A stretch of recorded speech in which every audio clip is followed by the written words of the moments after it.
தேமுதிக தலைவரான விஜயகாந்த் உடல்நலக்குறைவால் கடந்த டிசம்பர் 28ஆம் தேதி காலை 6:10 மணியளவில் காலமானார். அவரது மறைவு மொத்த தமிழ்நாட்டையும் அதிர்ச்சியில் ஆழ்த்தியுள்ளது. அவரின் ஆன்மா சாந்தியடையணும் அப்படின்னு நினைச்சீங்கன்னா இந்த வீடியோக்கு லைக் கொடுத்துட்டு தொடர்ந்து இந்த வீடியோவை பாருங்க. எவராலும் வெறுக்க முடியாத நபராக அனைவராலும் அன்போடு கேப்டன் என அழைக்கப்பட்ட விஜயகாந்த் மறைவுக்கு கட்சி, சினிமாவில் விருப்பு வெறுப்பின்றி அனைவருமே வந்து அஞ்சலி செலுத்தினர்.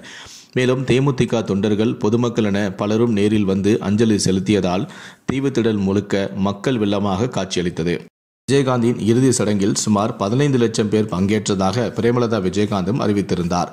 அரசியல் தலைவர்கள், நடிகர்கள் என பலரும் விஜயகாந்த் உடலுக்கு நேரில் சென்று அஞ்சலி செலுத்தினர். சில நடிகர்கள் வர முடியாத சூழலில் வீடியோ வெளியிட்டும் ட்வீட் போட்டும் இரங்கல் தெரிவித்தனர்.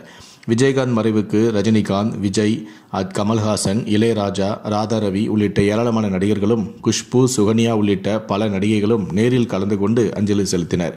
மன்சூர் அலிகான் எல்லாம் கடைசி வரை விஜயகாந்தின் கால்மாட்டிலேயே நின்று கிடந்ததை பார்த்து ரசிகர்கள் வியப்பிலும் ஆழ்ந்தனர். ஆனால் வடிவேலு கடைசி வரை வராமல் ஒரு இரங்கல் ட்வீட் கூட போடாததை பார்த்த ரசிகர்களும், பைல்வான் ரங்கநாதன் உள்ளிட்ட பிரபலங்களும் வடிவேலுவை திட்டி தீர்த்தனர். இதுவரை கேப்டன் தன்னை திட்டியவர்களையோ தனக்கு துரோகம் செய்தவர்களை பற்றியோ தவறாக பேசியதே கிடையாது. அவரை எத்தனை வீடியோக்கள் மீம்ஸ் போட்டு கேலி செய்தார்கள். மீம்ஸ் இதுநாள் வரை அதை பற்றி ஒரு வார்த்தை கூட சொன்னது கிடையாது. இந்த நிலையிலும் கூட வடிவேலு வன்மத்துடன் நடந்திருக்கிறார். இது ரொம்ப தவறான செயல் என்றெல்லாம் கூறி வந்தனர். இந்த ஒரு நிலையில வடிவேலு தரப்பிலிருந்து என்ன தெரிய வந்திருக்கு அப்படின்னா, வடிவேலு அவர்கள் விஜயகாந்த் சாரை பார்க்க போயிருந்தா அவருடைய தொண்டர்கள் கண்டிப்பாக கோபப்படுவாங்க. அங்கு சலசலப்பு ஏற்படும், பிரச்சனை ஏற்படும், ஏன் அடிதடி கூட ஏற்படும். அந்த இடத்துல ஒரு பிரச்சனை வந்துச்சுன்னா அது வடிவேல் சாருக்கும் நல்லா இருக்காது. அமைதியாக நடந்துட்டு இருக்கக்கூடிய விஜயகாந்த் சாருடைய அஞ்சலிலையும் அது குழப்பத்தை ஏற்படுத்தும். இந்த ஒரு காரணத்தினால தான் அவர் நேரடியாக போய் அஞ்சலி செலுத்தலையாமா. கொஞ்சம் ஆறுனக்கு அப்புறம் போகலாம் அப்படின்னு சொல்லி அவர் முடிவெடுத்து வச்சிருந்தாராம்.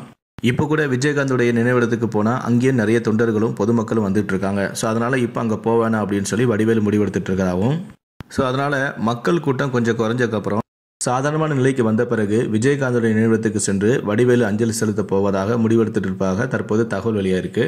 அது மட்டும் இல்லை, நினைவிடத்துக்கு மட்டுமல்ல, நினைவிடத்துக்கு போன பிறகு விஜயகாந்தோடைய வீட்டுக்கு போய் அவருடைய ஃபேமிலி மெம்பர்ஸையும் சந்திக்க இருப்பதாகவும் நினைச்சிட்டு இருக்காராம், திட்டம் போட்டு வச்சிருக்காராம். வடிவேலு அவர்கள் கூடிய சீக்கிரத்தில் இந்த விஷயத்தை செய்ய போறாரு அப்படின்னு அவருடைய நெருங்கிய வட்டாரங்கள் இந்த தகவலை வெளியிட்டிருக்காங்க. ஸோ இதை பற்றி உங்களுடைய கருத்துக்கள் என்ன அப்படிங்கிறத கீழே இருக்கக்கூடிய கமெண்ட் செக்ஷனில் மறக்காமல் சொல்லுங்கள். முடிந்த அளவுக்கு இந்த வீடியோவை மற்றவங்களுக்கும் ஷேர் பண்ணுங்கள். நன்றி, வணக்கம்.